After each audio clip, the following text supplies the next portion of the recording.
views expressed on this program are not necessarily those of Blue Ridge PBS, the Virginia Department of Education, or the Virginia Society for Technology in Education. Blue Ridge PBS, in partnership with the Virginia Department of Education and in collaboration with VISTI, the Virginia Society for Technology in Education, is talking to leading educators about what gets them energized and how technology is being used to inspire student engagement. This is Activated Learning. I have this learning pyramid that I show on the first day of school every year. If you just listen, maybe 20%. If you discuss, 50%. If you teach, 90%. So I encourage them to teach. Hi, this is Tom Landon from Blue Ridge PBS. Yvette Lee came to the U.S. from Korea over 15 years ago and is a beloved computer science teacher at J.R. Tucker High School in Henrico County. She's also a finalist for the 2023 Presidential Award for Excellence in Math and Science Teaching, sponsored by the White House and the National Science Foundation. I'm so happy to be here at J.R. Tucker, and I've never been here before, so I'm what a beautiful school you have, and I'm here with Yvette Lee. So, Yvette, tell me about, what made you decide to become a teacher in the first place? So I grew up in South Korea. When I was young, I wanted to be a teacher. When I got to college, I started biology education, but I lost interest in biology. So decided not to be a teacher. And I went on kind of sidetrack. I worked in regular company, kind of NGO, to work with professors to organize some educational program for college students. Then I went to the arts and culture thing. So I worked in art performance management. So I organized this big festival, street festival in Korea. It's like 20,000 people came up for the city hall. And then I worked for some entertainment thing with some hotels before I moved in here. Yeah, when did you move to 2008. 2008. Yes, because of my husband. So when I came here, this is my first place that I landed in the States. And I was thinking, so what should I do now? And then I was playing piano. My husband said, why don't you teach piano? So I didn't major in piano. But he said I was sight reading better than his musicians. So I decided to teach piano. So about a couple of years, 3 years. And then I thought, what should I do eventually? And then I really wanted to be a teacher since I was young. But I didn't want to do it in Korea because every kid is ranked to get into the college. There's extreme, endless competition. Nothing fun for me. So when I saw this here, maybe this is a good opportunity. I can be a teacher, and I look into the options. So I found a program, Educate VA program. So I started as a math teacher at Patrick Henry, 2013-ish, I think. And then I was there for 2 years. It was great, but it was half an hour drive. So I said, let's find something close. And this school is about 5-minute drive. So I came here, and the vibe was really different because that school is a really dominantly a Caucasian population, 80%. But when I came here, students just came by and said hello in Korean. Where did you learn it? And she said, YouTube. And she was short African American. Very warm. And then they wanted me to sponsor the East Asian Culture Club. So lots of cultural things going on. And during the interview, the principal told me that this school is like a small UN thing because it's the most diverse school in the state of Virginia. And for those who haven't been here, it is just a beautiful, beautiful new school. How long has it been? I think 2 years. 2 years. Yeah. So it still feels very new. Yes.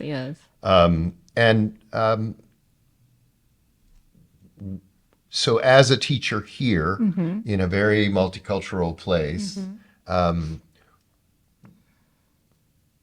does that change your approach to the way you teach when you teach students, and you teach mostly computer science courses, which we'll talk about, but does your approach to teaching change, and how?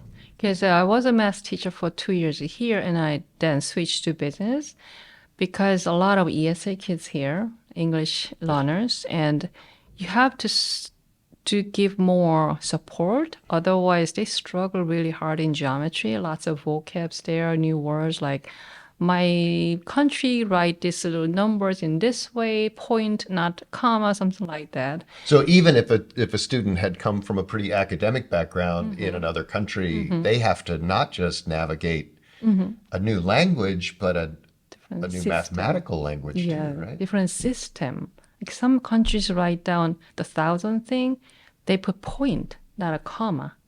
So like in here, we put point when you want the decimal, and their country put the comma there. They kind of switched. And for me, I always think numbers in Korean. I still can't do the math in English because Korean way is better for me because I grew up with numbers like that.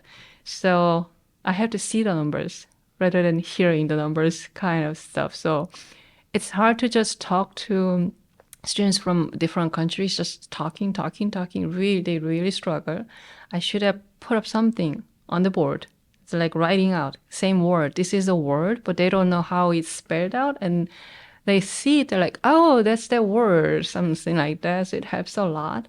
And then the computer science too, like very like a redundancy. Like most kids know, but ESA kids or like kids from a little bit like struggling the families, they don't know like what is divide, right? What is digital divide means, right? What is redundancy means? Like redundancy. So that's a vocabulary word that a lot of American kids would just pick up through their normal life, but Yeah. it's not a word that's probably taught in their ESL courses or No, things, right? no, no. And I guess because in your brain you have to do the math in Korean first, that probably really helps you see it through their eyes. Yes, yes. When you first started teaching, what were some of the biggest hurdles for you to get over mentally or organizationally?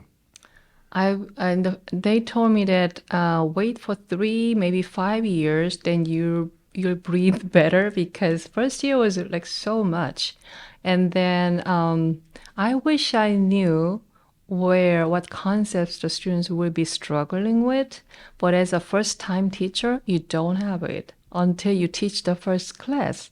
And I was trying to find where are the obstacles and roadblocks there so that I can address it beforehand and maybe design something to make it easier for them to enter to the topic. But it didn't happen in the first year. First years were like really, I was driving, bumping everywhere and trying to figure out like where will they be struggling? Why don't they get it? Like to me it was so easy formula, just memorize it and do it. And I realized they can't memorize if they don't understand or connect it to something. So, okay, I just switched the mode because during the lunches, teachers complain. Why don't they know this like polygon means like kind of all the vocabs after about 2 years? I'm gonna assume that they don't know and I'm gonna start from there. Well, and that's good too, because those who do know, I mean, we can all use a Yeah. reminder, right? Yes, It doesn't yes, hurt to yes, remind us and yes, reteach something. yeah. But getting mad that they don't know, it's not a good vibe for teachers either. Every day we're complaining, like, no, that's not the mindset. I didn't become a teacher just to be in a negative conversation every day. So I changed my mindset. They probably don't know. They probably learned it before, but they forgot. Like 2 years later, we don't expect them to remember those things. And it became better because I'm thinking from a more positive points. They probably know, some kids might not know, but I can design something to refresh their memories. And if they don't know, this is a good introduction to them. And I know in I was a social studies teacher for a long time, and I know exactly what you talk about with the teacher's lounge can be this dark cloud place, but you also find the people on a faculty, and sometimes it's not even faculty, it's someone who, sweeps the floors or whatever, who have the attitude that you want to mirror. Do you have now kind of a tribe of teachers here who you work with and bounce ideas off of? Yes, I do, because there are a few teachers that are like so positive always. And then they give like positive always comments and feedback, try to work with kids. For the content wise, I'm kind of a lone teacher here, so I don't talk too much here. But I have about like 5 teachers outside of school. They're like a kind of group. So I share these ideas. I have this resource, like, and I put them on my Schoology as an admin so they can see mine and I can ask questions. And I'm going to ring my little bell here just because not everybody will even know what Schoology is. So what is Schoology? Schoology is LMS, learning, I forgot the Learning egg. management system, right? Yes, yeah. So that's kind of like where students see the work where they need to complete or like anything about the classroom, the class work going on there. So we have nothing when I first started, and then so I tried different system because they didn't have like something in specific in Patrick Henry. When I came here, they just switched the Schoology. I think before that they have some kind of other system, but it wasn't that convenient, easier. But this one is really user friendly, like a Facebook kind of. So we just everything is there. They go to the folder. Oh, this is today's folder, and this is something I need to complete. Something. So you're able to work with other people who are or who are using that learning management system to learn it. You are one of those teachers who is very active with things like clubs, and I know that you have in the past worked with a computer science club and Girls Who Code, um, and and and I know that that became something during the pandemic that was helpful to your students and to others in the school division. But you know, teachers at the end of the day, often we think, oh, do I want to take on that extra duty? The principal comes and says, oh, I don't have anybody to be in charge of this year. And, you know, it happens to all of us. And if you say yes enough times, they'll keep asking, right? Yes. But what does it do for you professionally to work with kids outside of your classroom, outside of your subject area? So in the beginning of my teaching, I was scared if somebody asked me to do the clubs. I didn't want to do it. But once I started, it was fun. So I started with this, computer science for all, but it was kind of like learning like phase. Then I started computer science honor society. So students showed more interest, take more leadership. So that's when I started sending kids out to somewhere, to other classrooms, to other schools, because we are fortunate to have computer science classes, but not all schools here. And How then, does that work if you send a student out to so another school or to Mrs. somewhere else? Morrison here is really, really great because she's my co-sponsor. Because at some point I felt like I cannot do this alone while I'm teaching and taking care of all the field trip forms, sending kids out, attendance, all those things. And I asked her for help. She said yes. So that's great. So this is how we work. During the first week of December, it's a CS Education Week. We have 61 students members, but officers and planning, except those, we have about 13 groups. The 13 groups find a teacher in another school to teach how many ever sections they want.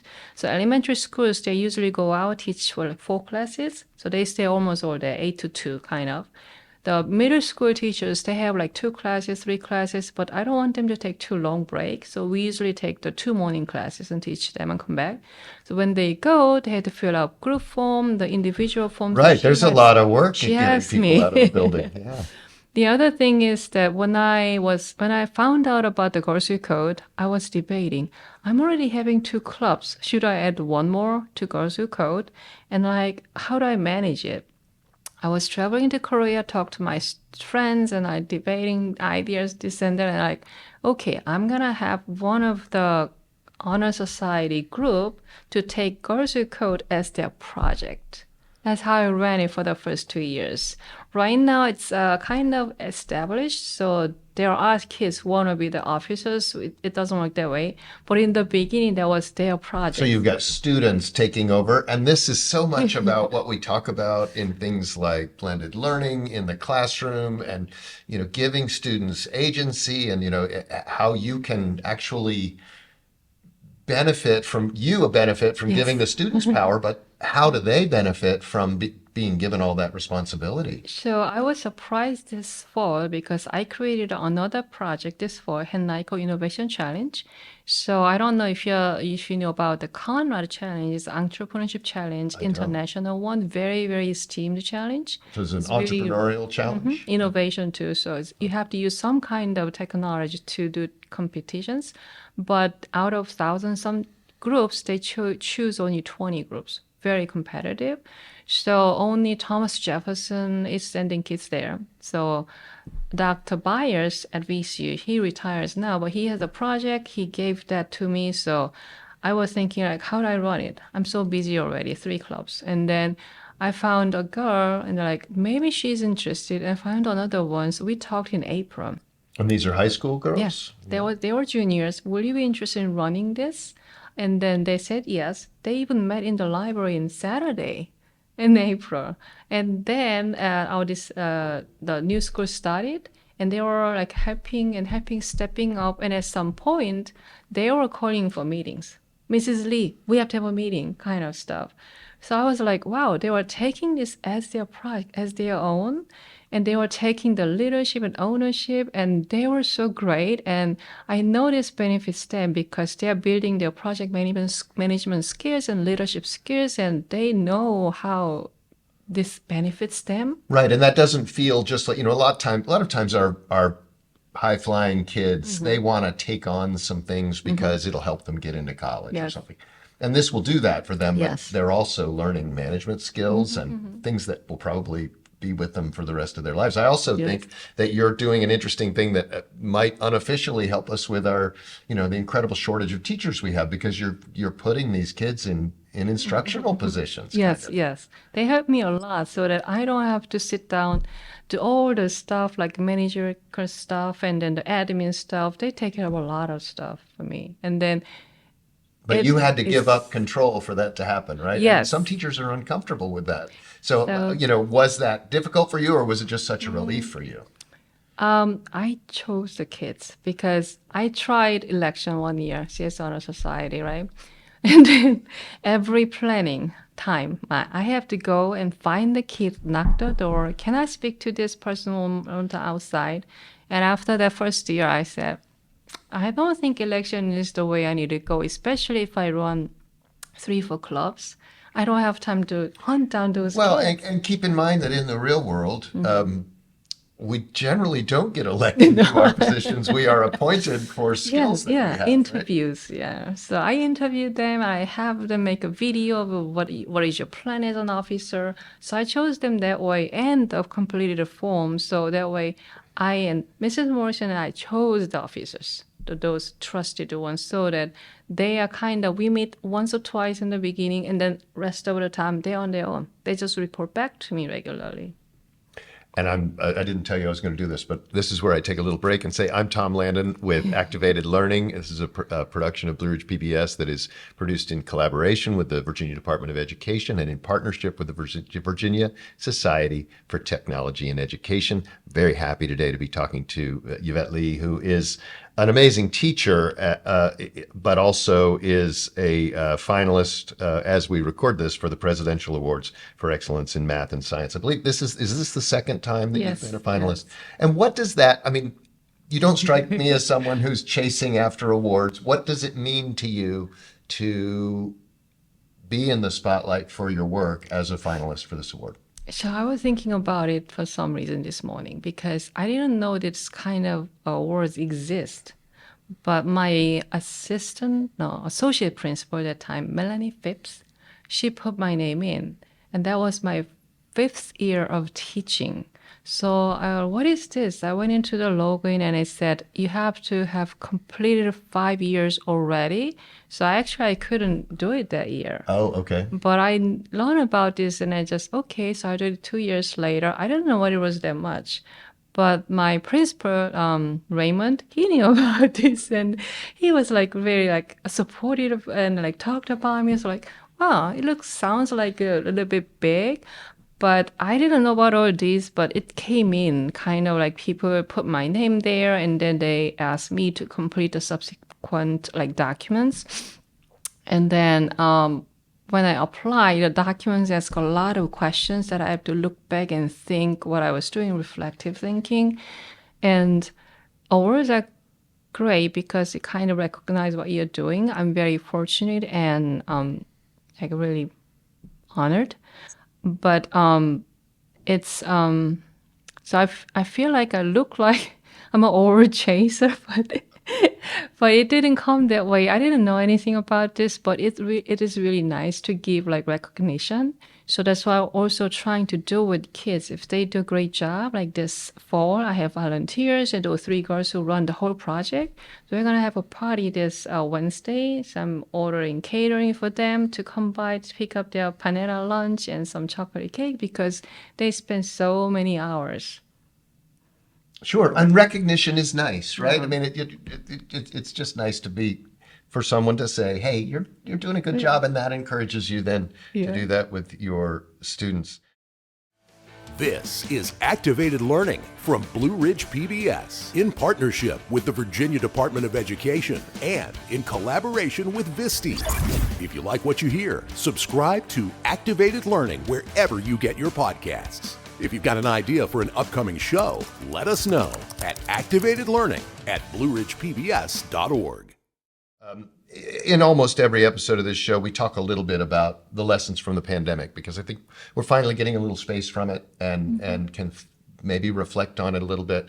I know that during the pandemic, you actually had some of your students helping students in other schools at a time when they couldn't go visit, right? So how did that come about? And tell me about that project. I think you're mentioning my CS Honors Side project. So during the time, I was thinking, what do I do? And then before that, I think I was sending kids maybe a few, very limited.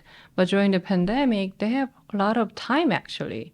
So we talked and then they recruited teachers and actually worked out kind of better or bigger because they don't have a fixed schedule, so they can come up. Right, you didn't have to do field trip forms for those, right? So it was we had Moody one time, the students, it was over 100 kids from Moody joined. Moody is that a middle Middle school? school, yes, yeah. And they don't have to take off time or go to somewhere. They just joined in the morning, like 8:30. I was counting the teams, and like it was more 100 people came. And Kuyakusin was EU, right? So Tago, yes, sir. So she was there. And they were joining like 40 kids, I think, and another school like Kuyakusin, they were joining. It was great, and they were kind of like in the pandemic, no interaction with other people, kind of bored. And then it was kind of, wow, there's something interesting. They just came. So it was really great that time. Yeah. And it does show that our kids, at heart want connection, don't they? Yes. Yeah. And they ask questions like this. How is it like in high school? Right, a good chance for mentorship for Yes, just not about yeah, computer science, but like because kids, and I'm sure during the pandemic, the middle school kids were even more nervous because they were by themselves worrying all day about what it was going to be like. You are now teaching a cybersecurity course, and that's new for you this year, right? Yes. What does it do for you to take on a whole new subject at this point in your career? So the Ferica sent an email. Who is interested in teaching this cybersecurity course as a pilot? So 5 of us answered, and I always like to take challenges or teach new courses because it gives me an opportunity to learn. Because I knew a little bit about cybersecurity, but I wasn't an expert at all. But when I teach, I know when I teach it, I learn best. Because that's what I teach students too. I have this learning pyramid that I show on the first day of school every year. If you just listen, maybe 20%. If you discuss, 50%. If you teach, 90%. So I encourage them to teach. And that also helps me because if I need help with one student, I'm looking at the other one. Oh, she can help. And I ask her to come. And because I told them, if you teach, you remember, you don't have to study for the test later. They know why I'm asking. They come and have this kid so that I can have multiple students. They're working and I can help with this kid one time. And because I can sit down with the kids the whole time, 30 minutes, because I have 5 kids. But I cannot go to 5 kids like that. But I have 5 mentors or tutors there that I can just check in with them to make sure everybody understands. Well, and once again, I mean, there's a theme emerging here in that by empowering students to do things, it makes your job a little easier, but it also, I mean, it's grounded in educational research. We know that when you teach things, you learn, they stick better. Yes, so, yes. And these kids are picking that up without even knowing it. when kids are taking a cybersecurity class, and a lot of parents don't know, but this is one of the courses that is being offered statewide, and very important for potential jobs, but also for student understanding of what life in the digital world is like. As your students learn things about cybersecurity, do you look at that as an opportunity for them to improve their own online behavior or their own computer behavior? Yes. Our second unit was digital hygiene. So we talked Digital about hygiene. So talked about cyberbullying and also talk about why you shouldn't put something out there if it's too private. And you have to like keep private and also check like security things. Don't trust anything like phishing. Don't trust anything. It looks great. You have to check. Go back and check their address, check their email. If the spelling is off or something is off, then they're a scam. Don't answer it because you need to guard your information online securely. Otherwise, there are bad people out there trying to take advantage of it. It strikes me that, all of our teachers, all of our parents, all of our families, because technology kind of got ahead of us, right? Yes. I mean, we're using technology. We don't necessarily understand what's behind it. I think, that kind of course, I hopefully in the future, as more kids take that, they're going home. Do you hear of any of them, having conversations with their parents about things? Not sure because they don't share what the conversation with their parents much. And parents maybe sometimes, but yeah. But I communicate with one parent because the kid didn't seem that interested and always like a kind of sleepy. But when he was in front of the class and presenting some kind of PSA stuff about cybersecurity, like he lightens up. It's like, wow. So I had to send a message to the parents and she said, she thanks so much because like this is not a kid who gets lots of compliments from teachers. And he shined in my class. And now you know what he's good at, right? Yes. He's great there. So that's so important. Well, Yvette Lee, I just want to thank you for taking time during your planning period. I know planning time is very, very important to teachers, and I'm sure you've got lots of stuff to do, but thank you for taking the time to be with us today. It was my pleasure. Thank you. Thank you. One of our collaborating organizations for this podcast is the Virginia Society for Technology and Education. And at the 2023 VISTE Conference in Roanoke, we sat down with attendees to find out why they came and what they hope to learn. Nikki Wagner, a high school technology coach from Louisa County, shared her thoughts. Yesterday, I had the opportunity to go to an augmented reality session, and it was so powerful because I feel like in the past, I've wanted to do more with AR, and I just don't have a lot in my tool belt of tips and tricks for how to use AR in the classroom. And so yesterday I got a lot of new ideas for using AR and even allowing students to create their own AR experiences in the classroom, which I thought was super cool. And something we wouldn't have 3-4 years ago, we would have thought that was completely impossible. Right, because they were doing AR Maker and they were showing, how students can create their own. But I was even thinking, this is more for not just science and your typical math classrooms. It can be used for English and social studies for that matter. So I thought that was cool. That's great. Different take on digital storytelling. What are you here to share? So my team would tell you that I love to talk to other people. And I really do, because I feel like when you're at a conference like VISTE, you really have everybody that does something similar to you in one space. And it's just such a great place to learn from others.